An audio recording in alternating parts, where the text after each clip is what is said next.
খোকা খুকিদের হাঁটতে দেখা বাপ মায়ের বড্ড বেশি আনন্দদায়ক। তাই তারা যত শিগগির পারেন খোকা খুকিদের হাঁটা শেখবার জন্য যেন উঠে পড়ে লেগে যান। আমি অনেক ঘরে দেখেছি যে ছেলের মা তার প্রতিভূস্বরূপ অন্য দুটি ছেলের দ্বারা তার খোকাকে হাঁটা শেখবার ভার দিয়েছেন, আর ছেলে দুটিও খোকার দু ডানায় ধরে টেনে হিঁচড়ে তাকে একরকম হাওয়ার মতোই বেগে চালাতে চেষ্টা করছে। শিশুর এতে ঘোর কষ্টকর আপত্তি থাকলেও তারা তা গ্রাহ্য না করে দস্তুর মতো নিজেদের কর্তব্য করে যায়। কিন্তু এরকম ধরপাকড়কে আল্লাহু আকবারের ফল যে কত খারাপ তাই বলছি। প্রথমেই তো স্বভাবের বিরুদ্ধে এরকম ধস্তাধস্তি করাই আমাদের জবর ভুল।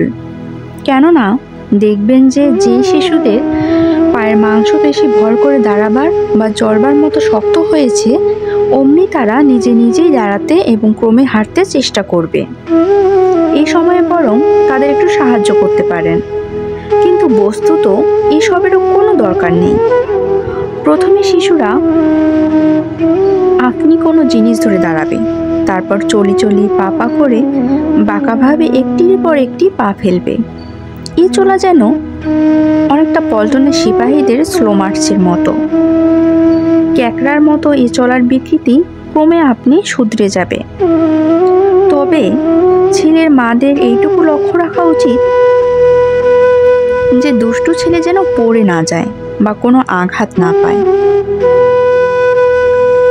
অনেক ছেলেমেয়ের পা ধনুর মতো বাঁকা হতে দেখেছি, আর এ হয় মা বাপেরই দোষে।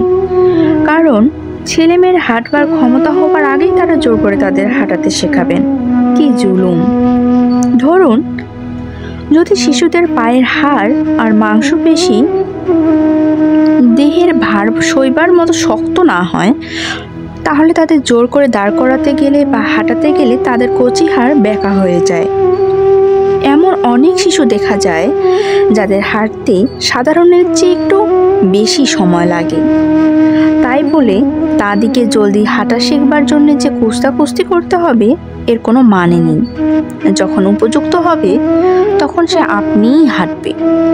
যদি নিতান্তই কোনো শিশুর হাঁটতে বড্ড বেশি দেরি লাগে, তাহলে কোনো ভালো ডাক্তারকে দেখাবেন। যখন জন্মেছে তখন প্রকৃতি তাকে হাঁটাবেই। মনে রাখবে, প্রকৃতি আপনাদের মাদের চেয়ে কম স্নেহময়ী নয়।